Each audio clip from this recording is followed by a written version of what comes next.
Good afternoon. I am Andrea Swartz. I'm the Associate Dean. The Dean is sick today, so you got me. I'd like to welcome you to the second lecture of 2024. It's a great one. David Lewis is visiting us from LTL Architects, and he will be discussing the Manual of Biogenic House Sections. I'd like to remind you to check out the gallery where there's a great exhibit. David's provided the drawings and there's books, and I'd like to thank Brad Johnston, Colby Gray, and Malcolm Cairns for arranging a beautiful exhibit. So please take the time to look at that. Before I introduce our introducer, Tom, I want to make a reference. There's a fundraiser for ACE, which is at Raising Cane, which is a restaurant on McGalliard. So if you eat there tonight, you have to mention you are from Ball State and you are there to support ACE. And if you have questions, ask Brody Budzinski. Okay, so now thank you for coming again. Thanks to David. And I'd like to introduce you to Tom Collins, Associate Professor of Architecture. Thanks, Andrew. Welcome, everybody. David J. Lewis is principal of LTL Architects, Lewis.Tsurumaki.Lewis, and the Dean of Parsons School of Constructed Environments. Through his research, teaching, and practice, David pursues fundamental transformations in the discipline of architecture, brought about by regenerative material systems to address climate change. Marking their second quarter century of practice, the principals of LTL Architects, Paul Lewis, Mark Tsurumaki, and David J. Lewis, have refocused the practice to embrace and expand carbon sequestering materials through the seduction of architectural representation and work. This redefinition of the firm coincided with the release of Manual of Biogenic House Sections in 2022, which articulates how plant-based and low-carbon materials can produce a profound rethinking of section in houses. They are also authors of the monographs Intensities from the Princeton Architectural Press in 2013, Opportunistic Architecture from the Princeton Architectural Press in 2008, and Situation Normal, Pamphlet Architecture number 21 from the Princeton Architectural Press in 1998, and Manual of Section by the Princeton Architectural Press in 2016. LTL Architects is the recipient of over 14 AIA awards and 6 Interior Design Best of Year awards, and the work is in the permanent collections of MoMA and SF MoMA. David received a Bachelor of Arts in Political Science from Carleton College, a Master of Arts in the History of Architecture and Urbanism from Cornell University, and a Master of Architecture from Princeton University. Please join me in welcoming David Lewis.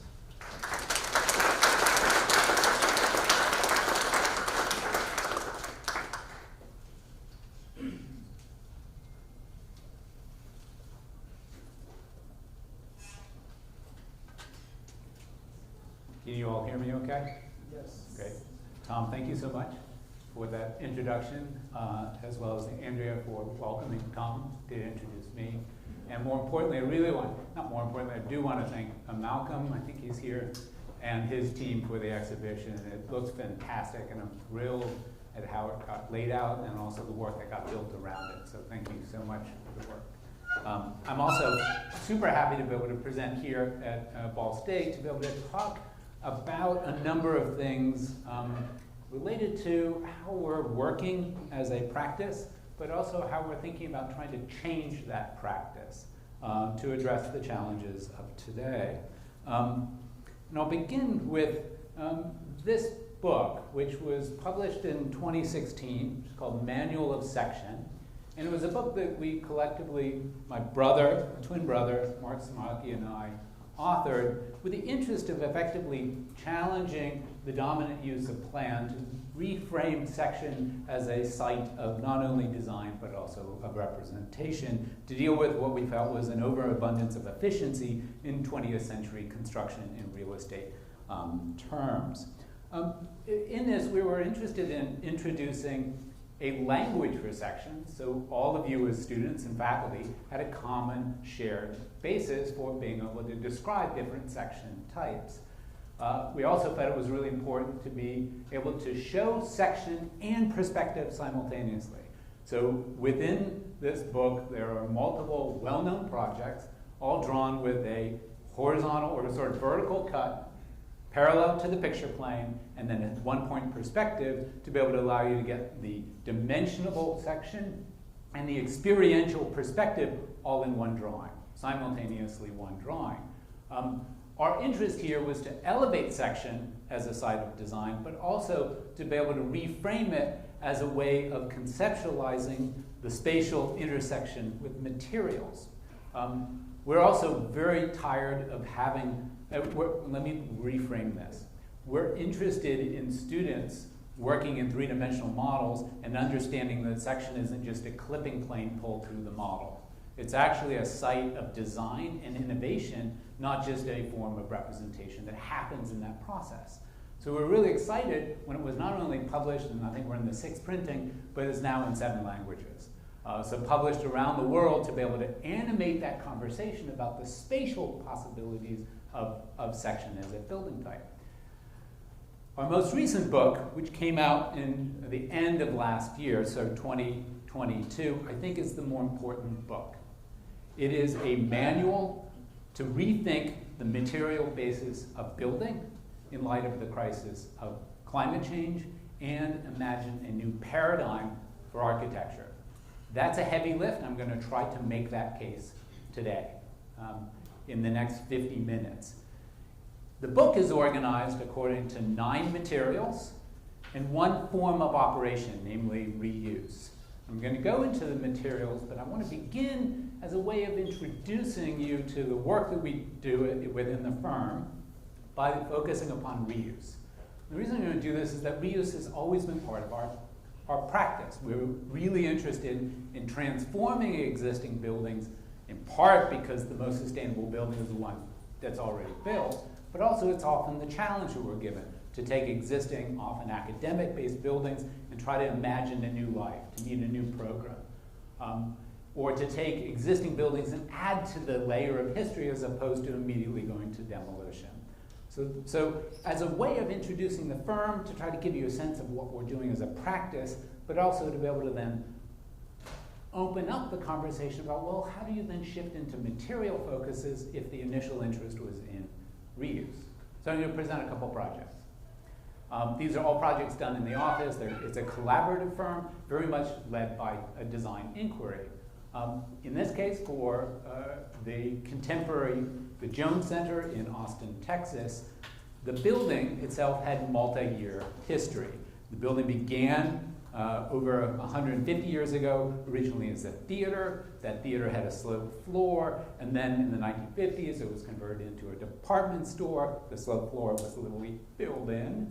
And then we had the opportunity to turn it into a contemporary center for art.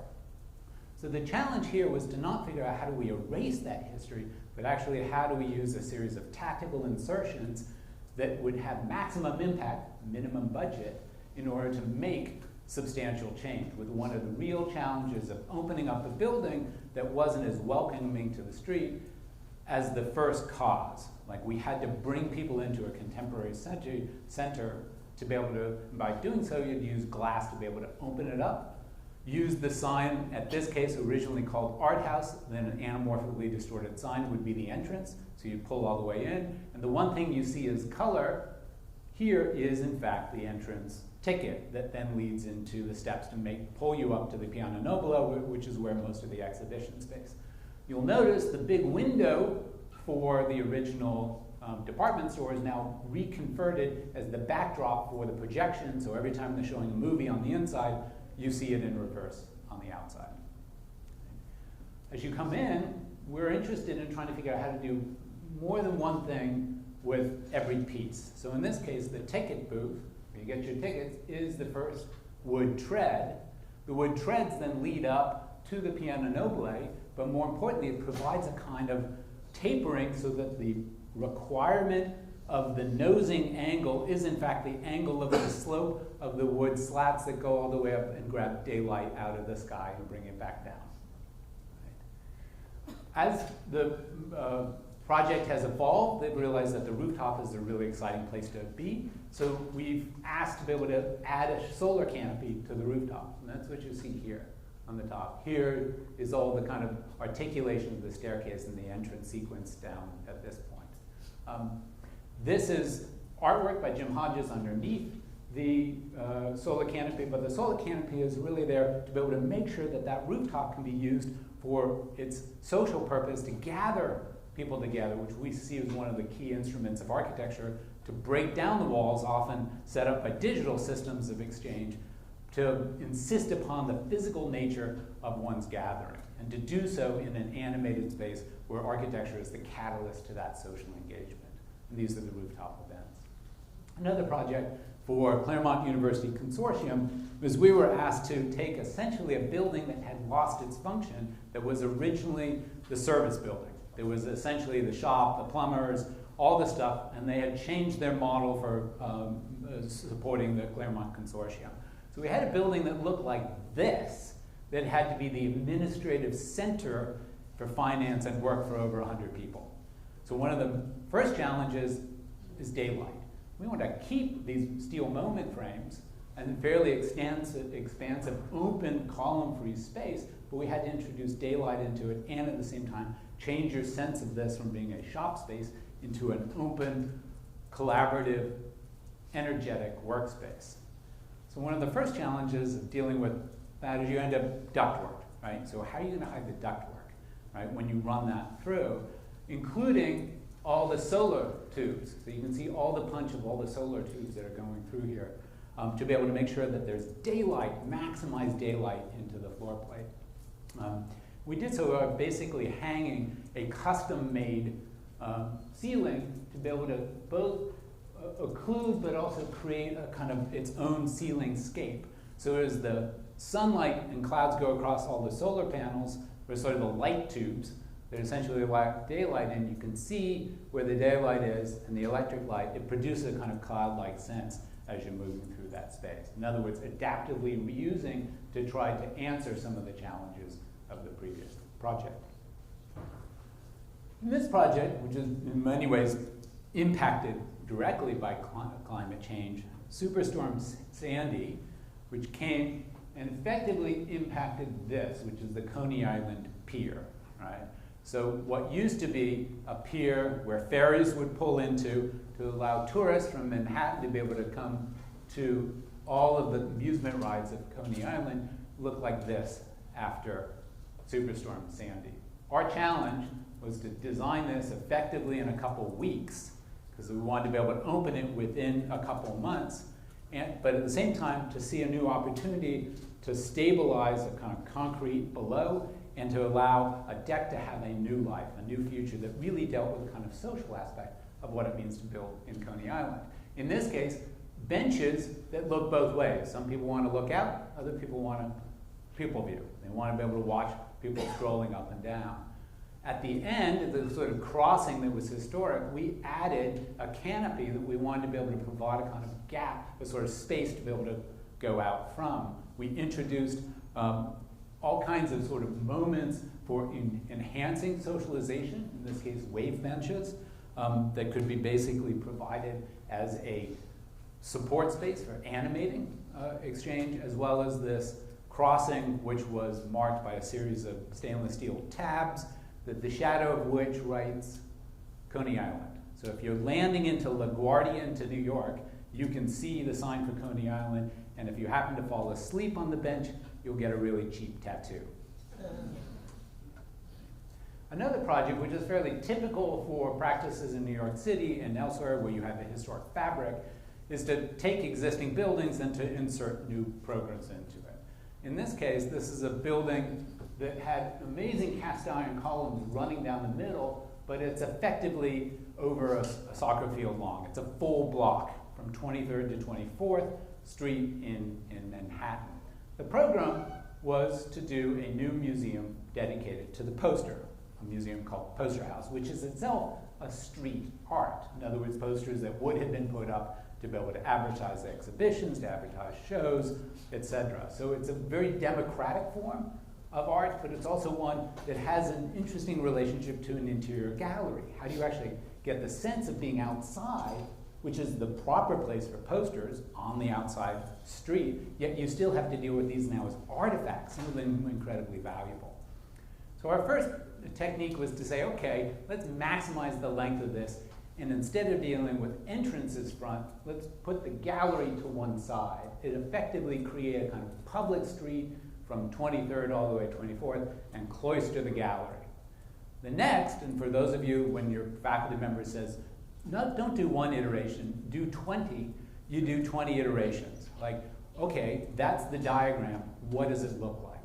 What are the different opportunities for that gallery space and the public space, gallery space, public space? They're all the same overlay, quick trace. Each one, not very much time. You vary it very, very quickly. Then the issue is, okay, how do you actually make this an argument that deals with the kind of complexities of geometry, not simply a series of formal moves? So in this case, we really wanted to be able to make the public more prominent, bigger, so you basically tip the public to one side, pull the gallery to the other. Then you wanted to get a sense that you're actually walking into something, pull the canopy over the front, then slide the gallery entrance back so someone has to walk all the way through into the building, and that exists at the joint between these different geometries. And then on the public space, you put all the amenities all like one material, in this case bamboo. That then wood stitch is effectively here, cafe, staircase, seats, and otherwise the cross-section going from 23rd to 24th. One of the interesting things about this is a couple feet difference, so the entire thing is one giant ramp that goes all the way up. This is what it is from the street. So this is from 23rd Street. And then as you come into the building, there's a kind of high split between where the gallery is on the one side and where the sort of amenity spaces are. This isn't Photoshop, that's actually a line between the milk plaster, the exposed ceiling, and then all the timber or wood on the inside versus the other side here. Same split, that's the entrance into the gallery. Split looking the other way. So really articulating and making it very clear where the public space is, but at the same time, on the inside, you can have the climate-controlled interior space that can be adjusted for the different exhibitions that would change into here. And then the front entrance, which is meant to feel like you're coming in off of the street, sitting down at a street bench.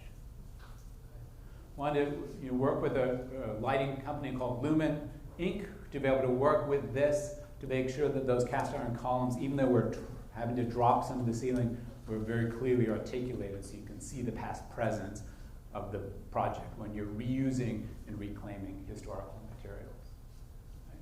And the last project I'll show on this is a 160,000 square foot laboratory, research laboratory building called Upson Hall for Cornell University. And in each of these, this is the after, and that's the before. You know, obviously, before and after, you always make the before black and white, and the after color. So I'll recognize that technique. On the other hand, this one had a window-wall ratio of 60 glass to 40 solid. We flipped it the other way, going less than 40, yet wanting to animate the sense of space on the inside by making sure that the windows were where the public is, where we had a series of cantilevered student lounges at the joint so that there's less light in the faculty offices where you don't need as much light, whereas more light in the public spaces at the corners. Before double-loaded corridor, we opened that up, keeping all the concrete. We didn't add a single concrete foundation. Anything that was added was essentially cantilevered because we couldn't interrupt the ground, but also re-exposing the original building, its original concrete, so we'd use what was embedded, the embodied carbon that was embedded in that concrete. This is before you had to enter all the way around to the fire stair. We opened up that corner to be able to make this as animated a public space, and any light on the inside would then be a beacon to in this case, the engineering quad that's right off of this corner. The original building, I think, had an R2 as a wall. We went to an R26, essentially clipping off of the outside of the existing concrete with a new skin refacading the entire building. And in many ways, the building here was driven by operational energy. So LEED Platinum building is the most energy efficient building on campus, but it's also one who is using the existing concrete intentional, reusing it. What it didn't deal with as much was the embodied carbon. And so over the last 4 years, we've really shifted our practice, building upon work we were already doing in essentially helping start the Timber in the City competition with the Binational Softwood Lumber Council, as well as working with the ACSA, to be able to try to argue much more clearly for the need to make substantial changes in the materials we use. So the rest of the lecture, I'm going to talk much more about those categories, joining two different aspects, namely the book that we published called Manual of Biogenic House Sections. And then after working on that for a couple years, because it's about 4 years of work to be able to do the book, we also did a series of speculative designs called 5 Biogenic Houses, and both of those are on display in the exhibition right now. And the 5 houses are speculations, driven by not just how can we use biogenic-based materials, but actually how can they catalyze changes in form. Because it's not just about substituting one material for another. It's actually calling into question the very original material and see how we can use new technologies to come up with new forms, and that's going to be the future, not simply a return to a past. Why are we doing this? Just to rehearse some of the arguments. This is 2023. By far, the warmest average temperature by a long shot. Right? Close to 1.18 Celsius. You need to keep under 1.5 Celsius, or 2.2 degrees Fahrenheit above pre-industrial levels. This is a shot from New York City last summer. Canadian wildfires. That's not photoshopped. So I'm going to rehearse some of the data. You probably know this, but I'm going to go through it and try to pull this together so it foregrounds why I'm talking about this. These are the global greenhouse gas emissions and warming scenarios, the gigatons of CO2 equivalent on the left, and this is our timeline. This is our greenhouse gas emissions. I'm using essentially 2020 as the marker. This data comes from Architecture 2030. We're relying upon resources and data from others. So Architecture 2030, Carbon Leadership Forum being two of the most active in this country. This is where we need to be by 2050 to keep under 1.5. That's a 65% chance of keeping under 1.5 if we drop our carbon levels. Right? Which means by 2030, which is how many years from now? 6. We need to drop 65% reduction by 2030. This is what happened during COVID. Right? Dropped a little bit, and then we're back up again. Right? So these are speculative. Right? How are we going to do this? So time is of the essence. We have to drop it by time, not at some future, but as soon as possible. The more we can drop now, the more we're going to be able to impact the reduction of greenhouse gas global warming, which ties to other kinds of feedback loops. Right? Here's also why, in the balance between operational and embodied carbon, the constructed environment, the buildings, are critical. Essentially, 11% of all global emissions are related to the materials that are made. Right? 28% is operational. Now, if you're just looking at this, you go, oh, let's target operational. So if you start looking then at the new construction that's happening, again, benchmarking to 2020, roughly 50-50. That's based upon a standard performing building. Right? Operational, any of the energy needed, embodied any of the energy needed to make the materials, to put them into the building, and then to remove them afterwards. So anything other than the running of the building. If you take a high-performing building, that changes even more, because you get more high-performing. Embodied carbon is the critical issue. Right? The other critical issue is about time. Once that building opens, that's gone. You're not getting it back. Right? It's time. It's what we do now. Now you're going to get wind farms. You're going to get potentially changes in the energy grid. That will be affected over time. So you can't just say 44%, 56%, because the operational is over time. The embodied's already spent. We have to reduce now, not in 44 years, We have to be reduced by then, but if we're going to make an impact now, we have to look at the embodied carbon. So there's a time necessity of this argument, right? 2030. Here's also why it's not just a local issue, right? So anything you're doing has global implications, because this is the amount of trillions of square feet that's going to be, or billions of square feet that's going to be added by 2060, and this is where it's going to be around the world, right? Not just in the United States, but globally. This is the equivalent of adding to the globe every month an entire New York City for the next 40 years. So where do we stand? In the discourse of architecture, we are still working primarily in the legacy of modernism. This is concrete, steel, and glass. They're carbon-intensive products. They're linear extractive. You take it, you use it, you throw it away. It's global. You don't really look as much at the environmental and health impacts. And the architect is basically a consumer. What I mean by that is you're consuming products and adding them together. So the diagram has to change. And this is what's exciting, right?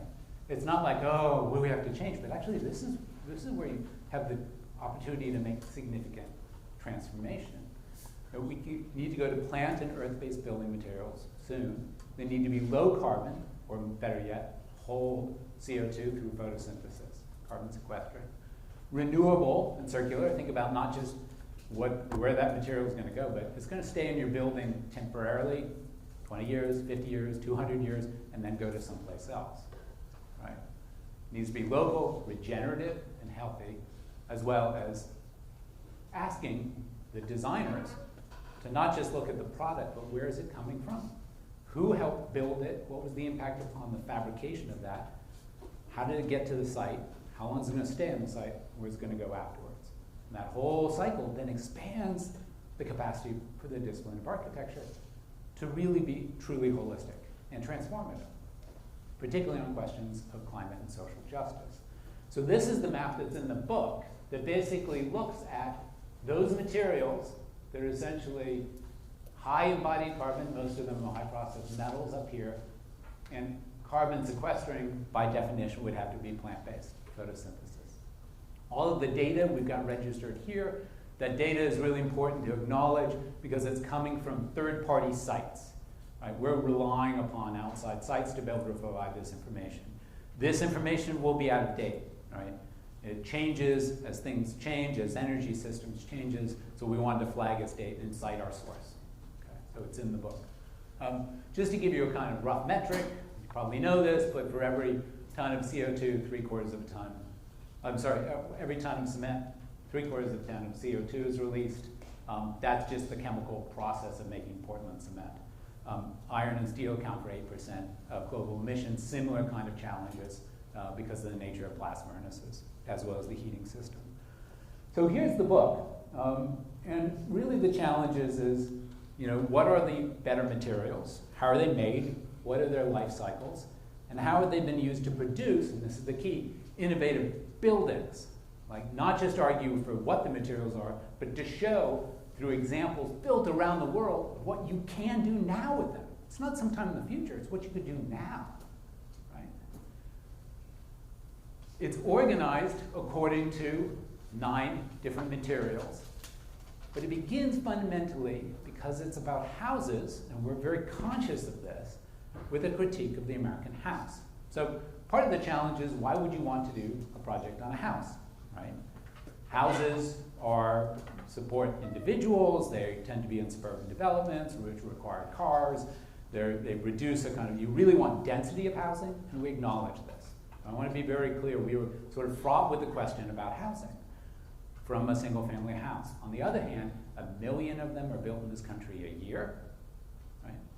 They're a site of architectural innovation. This is where a lot of changes, at least in the American idiom, where doing the single-family house can change the way in which one thinks about it. They're a test case. They're a way of doing a kind of really quick test proof of concept. And that's how we felt this is really important to be able to look at. It's also super familiar. You're all familiar with houses. So if you want to change, start with the thing that you know best. Start with the thing that's available. So if you look at the standard family house, this is literally a cut through that house, right? It's 31,000 kilograms of CO2 per every house. Right?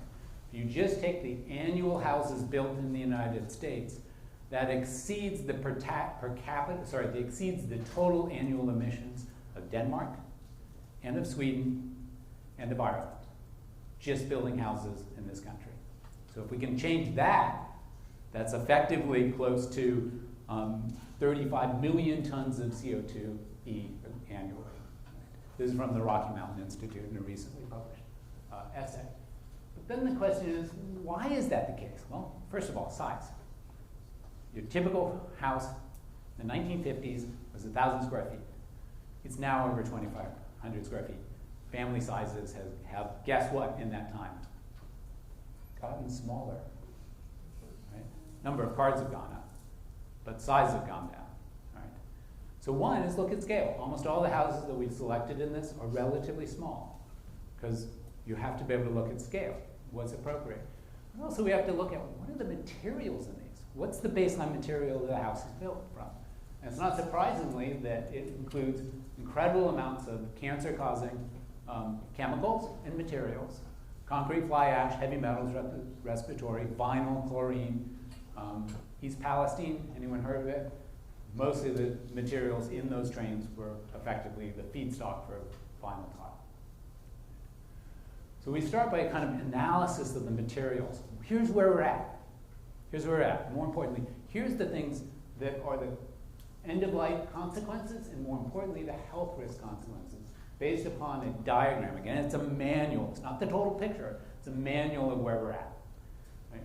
And then looking at, well, where does it come from? It gets drilled, it's mined, and it's harvested. It becomes these materials. Those materials go into a construction cycle. It's not circular.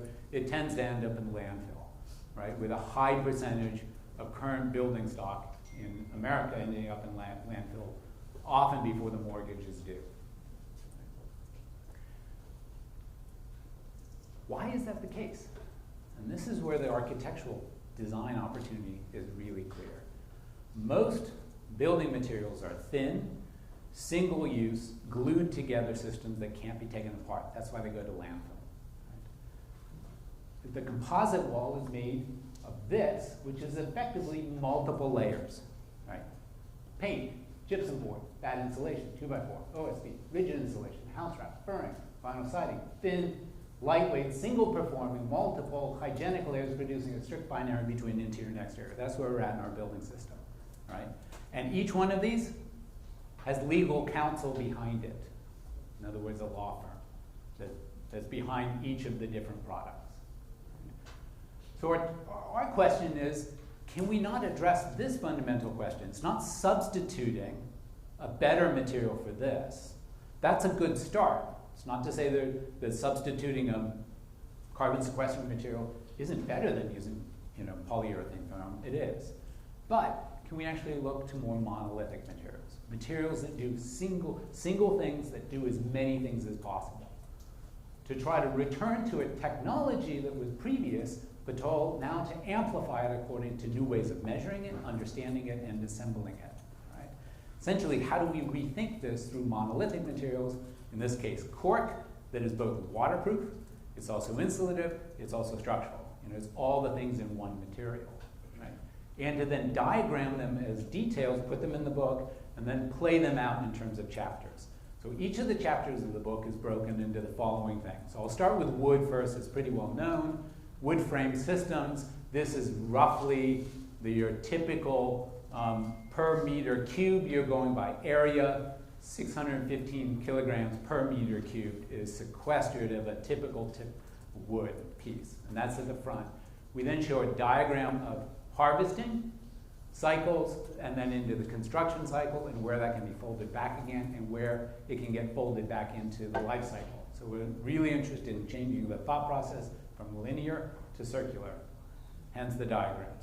Then to go in, again, it's a manual, it's not the complete picture, just to show what is a tree, how does it grow, what happens in the logging and harvest process, how does it get produced to a building material that then informs the projects that were selected, all shown through essentially axonometric, a series of construction photographs, interior photographs, exterior, a temperature and moisture essentially precipitation graph, so that you can realize that this may not be the best thing here.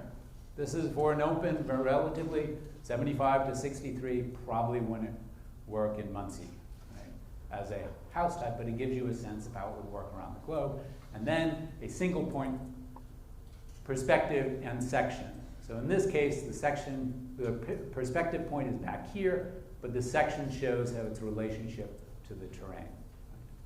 So in addition, we then did 5 biogenic houses. The 5 biogenic houses are literally often mixing different materials. And most of the houses we looked at for the book are also doing a similar thing, to be able to speculate as to how this might inform the spatial properties of a prototypical house. Mass timber, I know a couple of your studios are working on this. Mass timber has the advantage of being a really good substitute for concrete and steel. It's entered into the market as a substitute material. The challenge with mass timber is it takes between 30 to 100 years for timber to grow, for a forest to grow.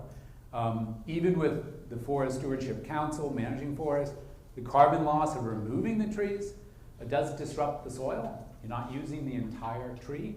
You can maximize it with certain levels of efficiency, but there's some challenges with timber. The biggest challenge is we need to do this in the next 10 years. So you can't solve it entirely through timber. Right? It can be part of the equation.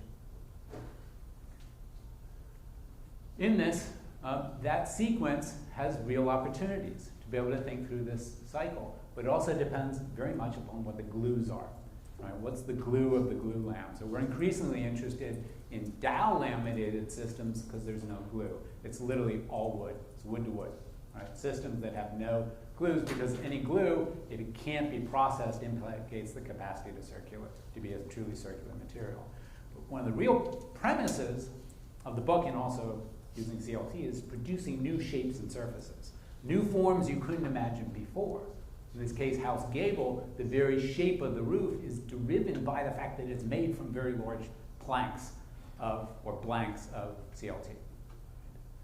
In this case, the meteorite, the idea here was to do a double skin of very thin CLT, so that you have an insulated capacity in here that's non-occupiable, so that the occupiable space is literally woven between two stitches of CLT. Argument being that CLT is almost the only building material in here. We calculated the carbon on a couple of the projects to show you an example. This is negative 48 K, so it's 48,000 kilograms of CO2 sequestered in just this one project. For the project that we did, which was a speculative project called the CLT A-frame house, we were interested in how do we take these super long, 8-foot by super long pieces, 50 foot, and do minimal milling. What form gets driven by that process? Rather than fitting it into a known form, what can be driven by that form and driven by a relatively timber-only approach? Only use one effectively source material. In this case, the CLT A-frame house, shown through a diagram of circularity, but also diagrammed to say, well, what happens if you tip up 2 sheets of CLT on the back, and then move them closer to the front until it becomes effectively an A-frame house that is 50 feet tall by relatively thin wide, right? All driven by using 10 pieces of CLT with a CLT stair stitched in between, providing the kind of shear anchor in the middle, allowing you to effectively occupy the rooftop within the top of the trees, and also revealing the kind of nature of wood. Essentially looking at the CLT form, not just as something you have to cut up, but actually what form does that drive? Right?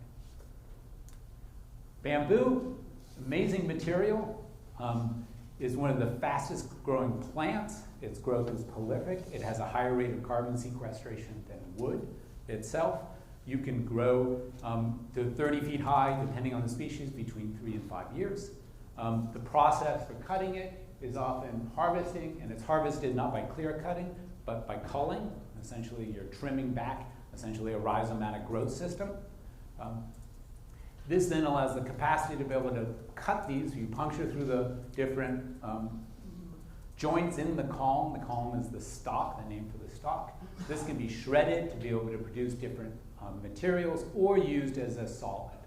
Right? So it's here this sort of shredded and cut into pieces flooring, or used as a more solid structural material. So the project I'm showing here uses the bamboo as a structural material, right? To be able to deal with the kind of sloping as well as the lightweight nature on this particular site, which then has relatively limited use of concrete as foundation. Otherwise, it's mostly a bamboo structure. Here, the structure, the bamboo is not the heavy column, but very lightweight to produce a kind of extraordinary weave around an earth-based core center, creating something that is delightful using traditional forms of weaving, but now in a much more expansive architectural form. We weren't just interested in plant-based building, we're interested in, which could be covered by biogenic, we're also interested in geogenic. It was very hard to be able to put biogenic and geogenic house sections as the title, so we simplified it as biogenic. But the geogenic or earth-based, using not topsoil, but clay-based systems for building is not only time-tested, but one of the systems that has the greatest potential globally, particularly when you start talking about questions of economy. There are new ways to use soil and not use it as stabilized with Portland cement, but use it with other kinds of stabilizers that allow the cycle of earth to be folded back into the earth. In this case, this is a cob-based system, sort of spectacular house called Bone House Fleury, which the cob is literally cut with a spade to produce this extraordinary structural wall right down the middle of the project. Otherwise, it's a timber building lifted up off the ground, because one of the structural issues, you have to keep the clay from being connected to the ground. It will wick the moisture out. You have to keep it separated and produce that kind of incredible cavity. This, I believe, is also more plant-based insulation within this project. Its carbon sequestration is negative 55,000, in part because of all the straw insulation in the wood floors. Right? So the mass walls are made from the earth. Right? So hybridizing those two. Francis Carrère doing a project in Burkina Faso using the blocks as well as a vaulting system to be able to not only build a kind of understanding of local, what it means to build locally, but do so in a way that essentially builds the community from a dwelling space, using metal very sparingly just as the water source to be able to take the water off of the roof. And this one, a sort of digitally printed, soil-based project that allows the opportunity to use new technologies with traditional forms to anticipate the forms for the future. Really spectacular example of experimentation, because one of the things that is often associated with traditional building materials is a return to traditional forms. I'm wanting to be able to make it really clear that I see it as the possibility for opening up new forms with a combination of technological advancement with materials that often have been understood as historic or traditional. In fact, short-circuiting that historical narrative is really critical to be able to anticipate the challenges looking at the future. In a project we did, we were interested in the combination of bamboo in a lamella, which is basically using very short, 8-foot in this case, repetitive joint systems to produce a kind of space frame, and then straw on the other. On one side is a kind of thatched roof with earth base down below to create a different kind of sort of rural dwelling, a kind of farmhouse that's also doubled as a greenhouse. In this case, we changed the kind of use of glazing on one side and straw on the other, earth-based in the middle, to effectively create an inhabitable greenhouse. We have a tempered environment between the earth-based system and the greenhouse lamella bamboo structure. One of the uses of technology here is totally simple, easily available 8-foot sections with a repetitive joint, and the joint is the piece of design that allows the larger span. And then the earth down below to be able to allow thermal mass, where you want cooling to be able to mediate between the temperatures that would be in this sort of in-between zone. Hemp is another great plant-based material, often joined with lime. Hempcrete is a common term. I prefer to use the word hemp lime because it's not structural. And it has a huge advantage because it grows very quickly. It can be used for many things. The fiber can be used as well as the hurd, which is the center stalk. It can be used for very different purposes. It can remediate the soil. It does not need that much water. It also doesn't need the same kind of pesticides and grows to maturity in about 100 days. Industrial hemp, for architectural purposes, doesn't have any of the psychoactive nature of cannabis. It was made legal in 2019, I believe, by a change in the Farm Bill. But it is opening up a whole new way of thinking about how to make farming more potentially economically viable, particularly for smaller farmers. In this case, the harvesting process and the retting combined with the decorticating is the stumbling block in the industry right now, trying to get through the decorticating. How do we get the processing of this so you can separate the hurd and the fiber out from each other to use them for two different purposes? That can then be used as a kind of hemp-lined wall. It can be sprayed, it can be compacted. You can also make prefabricated systems as well as blocks. And we show in the book projects with these different technologies as part of it. Cork is another material that has real opportunity and some limitations. One of the great opportunities is that it is a material that smells great. It's insulative, it's regenerative, it has acoustic properties, it has thermal properties. One of the challenges of cork, though, is it's grown in relatively limited regions of the world, and there's a finite amount right now. And it takes a while for the cork tree to come to maturity, so you can literally cut off of the tree the bark, which is what cork is from, right? So a lot of the cork in industrial architectural uses is a byproduct of the wine industry. But you can't just grow that industry to meet the need in the next 10 years. It's a much longer term project to be able to meet that requirement, but there's experiments done, in this case, I believe it's back, London, England, that is using cork CNC milled to be able to produce a corbelled ceiling as well as a structural wall for a fully inhabitable space and house. Even the ground is cork. Right. Straw is the last material we'll talk about. And straw is really interesting because it's ubiquitous, and the straw that's used is a waste material. Unlike planting hemp, which would displace something else in that farm, straw already exists. All the cereal that's grown. Right? What happens with the stalk? Right? It has a relatively short growth. It's plentiful. It's cheap. It can be resistant to rot if it's put together properly. Right? It can be used for insulation as well as potentially load bearing. Right? There are two processes currently to be able to move it into a process. One is the baling process, right, where you're essentially infilling a wall. The other is the possibility of using it as thatch or a compacting system. But there's other people experimenting on what you can do with it. One of the huge advantages is thinking about not just using straw as a replacement, but actually using the very large jumbo bales. And this is by Atelier Werner Schmidt, using the jumbo bales, massive jumbo bales, to produce a building that literally is a ziggurat of straw. Right? Plastering the inside, protecting the outside, lifting it up off the ground with wood, but most of it's straw, and it has the capacity here, negative 83.5 thousand kilograms, the highest of any of the sequestering of the houses we looked at, because of straw's capacity to use it in volume. You need the volume, right? And the volume is available. So in a couple projects, we were really interested in the sort of shifting from the modernist idea of thinness to really go back and embracing a pre-industrial understanding of architecture, thickness, otherwise known as poche.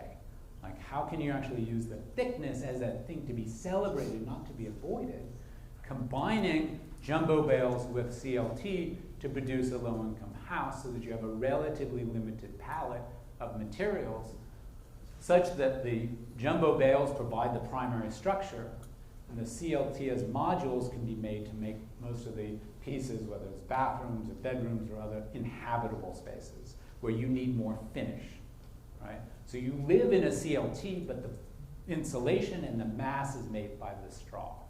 so that you effectively end up getting a 4 by 4 by 12 cube that's voided by CLTs as it's stacked, and the CLT acts as a weight to help dampen down onto the jumbo bales, lifted by crane with a very large overhang canopied roof to protect the lime plaster exterior walls, and then other openings that we were interested in, the kind of idea of a courtyard within this essentially low C-in form. Seen in section, having that kind of interplay so that more than half of the building is mass. It's really inexpensive, right? So you change your thought process from one of additive to truly a subtractive process, right? Because the jumbo bales come that way, right? Want to minimize the number of cuts on the jumbo bales. And then an interior that has that sense of a series of nested forms and voids coming from the very material. Another project called the Mass Straw House is looking at pushing this even further. How can we make a project that is as much mass and also as much wall as possible? So in this case, introducing a long retaining wall and a mass structure that could be voided and then capped at the top with more straw. Right? Essentially creating a condition where you're using the jumbo bales to produce an habitable space, as well as the retaining wall system, covering it with more straw and essentially box frames, setting it up so that the straw is so plentiful that in fact it can come down and welcome the goats in the neighborhood to be able to eat what's there. You can replenish it. It's not part of the performance of the building, but it's part of its nested nature of the site. Within the interior, a series of boards where all the public spaces are, including the bedrooms with skylights. That are back in here, bathrooms back here, bedrooms back here, looking to the sky, and then the large public space for gathering. That way, your family, even though they may be on screens, can always be part of the same space. Clad in this case with cork, but really structurally trying to argue that if you mass that out, negative 229,000 in terms of mass. Now this raises the question, is that the goal? To use as much material or not? And this is one of the really interesting questions that can play out. Is this waste material? Is it expense? Where does that come? But you're now talking about how using a material that would otherwise be not, would be go back into the carbon cycle, trying to arrest it from the carbon cycle, hold it for as long as possible so we can balance out the global challenges that we're facing having to do with an unbalanced carbon cycle. So what I'm going to end with is, what I think is one of the really interesting things is if you start thinking about this stuff, you realize, we actually have to start becoming material. We have to start playing with the material. But the idea that somehow materials is done by someone else, and architects then buy them, misses the opportunity to really catalyze changes in the material world, the product world. So we've been working since this summer through the fall. We're still not concluding on this, on how to be able to think about really using these megabyte bales. This is often where the straw is being harvested, huge jumbo bales. How can that be a form to design? And the second question, can we actually build a structural straw that could be used in a SIP capacity? Right? So instead of foam, can we build a straw SIP? But in order to do that, we have to investigate binders. So the first thing to do is just play with form. So this is pure form, right? Rhino, right? And you say, okay, we'll look at different options. But before we get there, I want to point out something. All of this costs about $9,000 bucks, right? 166 jumbo bale, that's roughly $1.75 per square foot, right? In terms of cost, probably it's a really small amount in terms of structure. So your cost values in terms of talking about equity and affordability begin. You start looking at, well, what if we filled in all of it? What if we start voiding these? What if we start looking at different patterns of organization? And these are just tests to be able to play out the kind of permutation of how one can arrange straw in just 3-stack to produce different spatial conditions. And then you get tired with doing one, you realize, oh, we got a hypostyle hall, Egyptians would be happy. And then we realize, oh, wait, we can start doing this not just as one story, but with CLT, we can actually start doing 2-story. And then that you start getting a little bit crazy late at night, start doing different versions, laying them out, voiding the condition, and animating the possibility of the interior, okay? All with jumbo bales. So one is just pure form finding, right? What is the shape of this? Instead of fighting it to become something else, what if you take that form itself and experimented with that, right? The opportunity. Then the next question would be, well, how would you clad that bale, right? And this is not fully developed, but we're essentially speculating if we can get the jumbo ball bale tight enough and stable enough. One of the challenges is its baling is not meant for this. Use a CLT ring at the top and the bottom, using a Solitex Mento membrane for breathability. Wood battens are essentially bamboo frame screen. We could build essentially a breathable wall. It would protect the straw without having to go to plaster, because plaster is very time consuming and can be intensive, right? We thought, okay, we're really interested in how we, early childhood education. So we've done a project in Arkansas called the Helen R. Walton Children's Enrichment Center for 240 kids. In this case, the goal was to use only healthy materials on the inside, materials that had as few chemicals as possible, limit the use of any petroleum-based products because of the inherent nature of chemicals within those products, because children's bodies are so susceptible to all the impact of chemicals on their life. In this case, the project also included 3 outdoor play areas. So the building has as much outdoor play area as it has indoor, so that you're actually outdoors all the time. And then we have controlled areas that are teaching next to each of the classrooms. The classrooms themselves are shaped like a house, because often kids are here early in the morning till late in the night. And then the materials on the inside were as healthy as we could make them based upon what was available, including not using plastic Legos. So the Legos aren't even plastic. So really looking as best practice as we can and producing a multifunctional space. So one of the things we thought about this summer is, well, what if we had jumbo bales to make this project, which we did a couple years ago?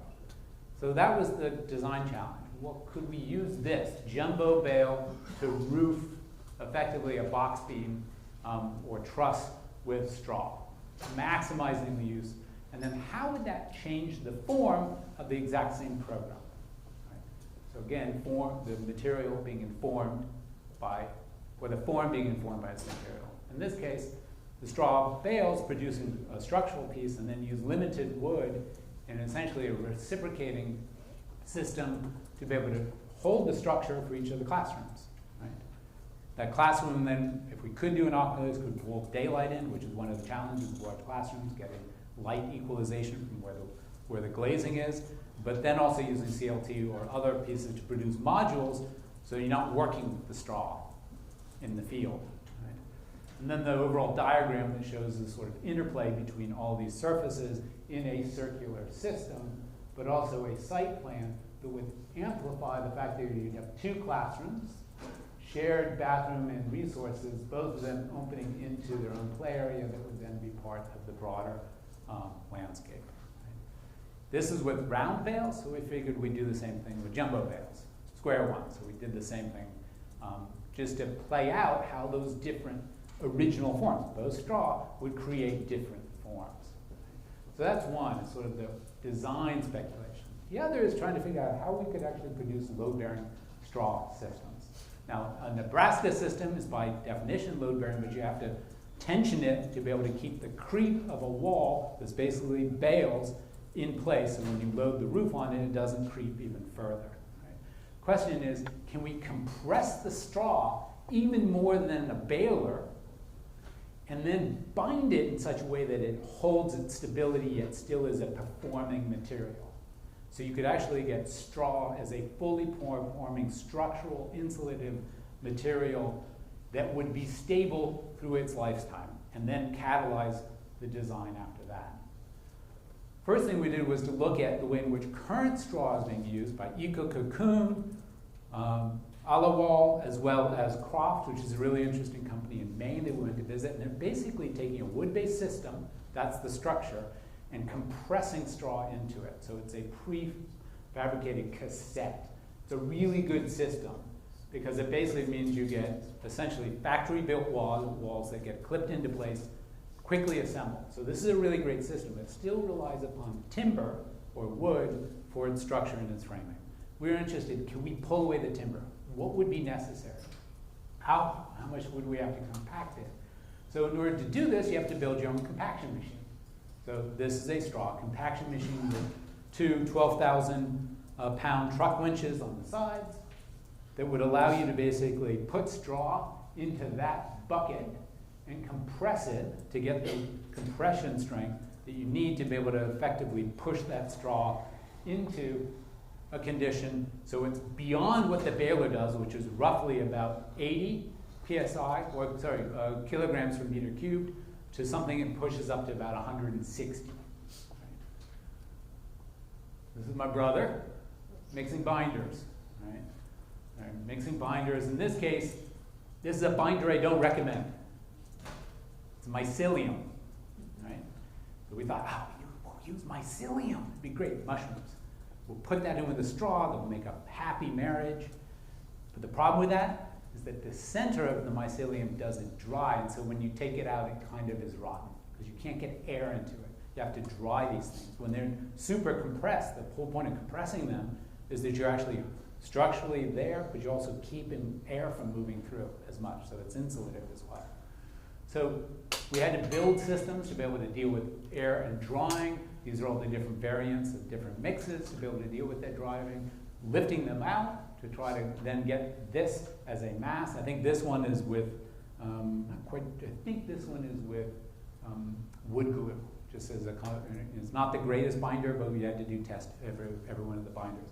We're using lime binders, we're using clay binders, we're using all kinds of different mixes to be able to get different performance criteria that we can not only see how they operate, but also then see what kind of compression rates we can get. This is 83 kilograms, more standard. We were able to get double that amount. And we're looking at kind of a SIP system that we might be able to hold that compression without a binder, or with a binder, how much would it hold structurally?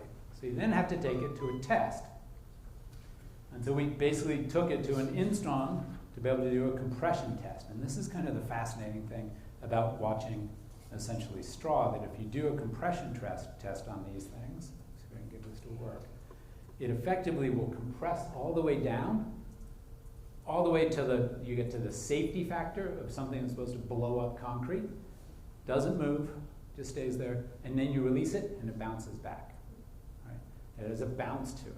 So it's a really interesting material. It's a non-linear material. It doesn't abide by standard protocols of an industrial material because it creates these kind of weird curve graphs. It doesn't fail. There's no failure rate. Right? So it poses some challenges to the way in which we organize essentially the engineering. So this is it. It compresses down and then bounces back. Right? So it's a really interesting material for all kinds of reasons. How are you going to write code around this? These are then the different compression rates based upon the different binders that we're looking at. And then the next question is, well, you have to put it into a box to figure out its thermal rate. Try to figure out not only how much over time, so these are different materials, different sensors put onto the different materials. This one's wood glue, it's another one, and then set the base temperature, run it through time, have a base test, foam, 5 layers, are 7.5 each, and then over the course of that time, the temperature change is 14.9, but if you look at experiment lime density, it's 3.5. Right? It's not transferring that heat out. And then but that's not R. You're going to look at the resistance. You have to do the kind of R value, which is a bit of a challenge, trying to get the sensors to work with straw.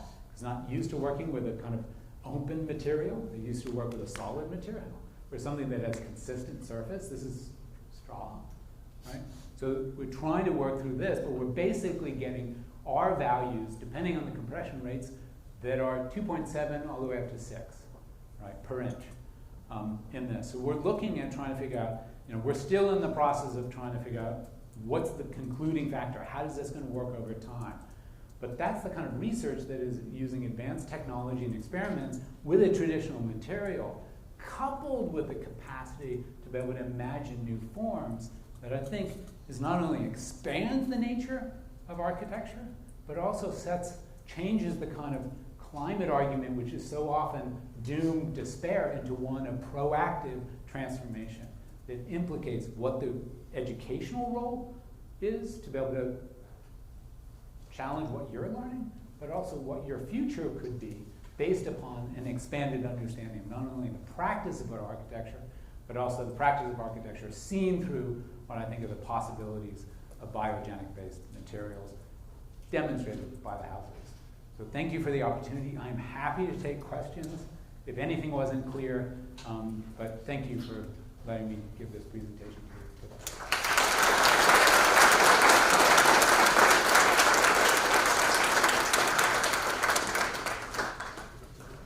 Since the last thing you want to stare at for a long time is a graph, I'm just going to put the video showing the process of climate.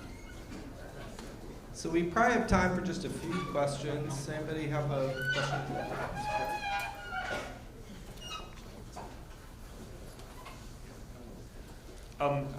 I spent some time this morning in the exhibit, which is fantastic. I really recommend everybody spend some time. But I also went to the library this morning and dragged out Situation Normal from 1998 and the one from 2013, Intensities. Yeah. Somebody had opportunistic architecture checked out, so I couldn't look at that one. But I remember Situation Normal was a really significant book to me when it came out. That was really the kind of work that I was interested in. And you know, I'd be interested to hear you speak about the nature of the practices work then and now. I see tremendous continuity between them, but you know, the concerns are in some ways very different. Yeah, I mean, what has remained the same is it's collaborative. It's not single author. It's very much the three principles, but it's everyone in our office, best idea wins, but we begin with the argument of looking at the givens, like what's the field now, so that the project is always coming out of the constraints, right? So you're catalyzing them. So whether that constraint in Situation Normal is we only have drawings to work with, and how do we make an argument about effectively the introduction of rationalist techniques and excess of logic in order to produce the unanticipated, as opposed to a surreal or what we saw was a kind of obsession with form that had no connection to the thought process that could be unearthed. It was literally a kind of ego projection. So that process of essentially able to argue why we're doing something is consistent, right? To be able to explain, it's also part of coming, all three of us are teachers, so we're interested in trying to explain, and if I can't explain it clearly, then I need to step back and redo that, but it also informs the way in which we practice, which was very much a collaborative based, driven by research into the givens in order to anticipate a challenge, and right now the given challenge is climate. It's very much climate. Time for another question? I'm curious who's doing the testing work. Is that the firm? Is that the school? Who's doing the experimentation? In this case, the work is being done at Princeton. So this is being done, my brother Paul is a professor of architecture at Princeton, has access to, in the summer, the research lab, was able to take advantage of research assistants as well as some resources that were provided by the university to do that specific research. So that's coming out of the School of Architecture at Princeton, through his work and the graduate students and students working with him. So this is, should have been clear about that, but so it's parallel to the work we're doing in the office, but it then informs the design work that we're doing. So we're really trying to make sure that we're addressing as many of the different avenues we see as possible, in part, not because we're going to become material experts, but we're interested in knowing as much to catalyze the conversation. Has anyone signed up for any of the prototypes yet? You mean to be able to build them? Yes. I would, any interest? Yes, I would love to be able to build them because they're all based upon basic logic, right? So that's when we're trying to figure out, do we need to be developers? You know, at what point do you start really taking on the questions of scale, right? So part of the issue of the book and making this available, that the 5 biogenic houses is, you can go to issue, get it for free. So it's available by free in addition to going and seeing the larger prints on the exhibition. So thank you for the exhibition.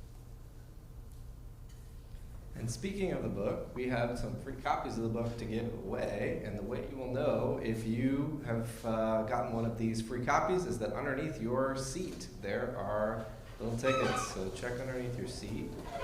And how about another round of applause for David Lewis? Thank you all.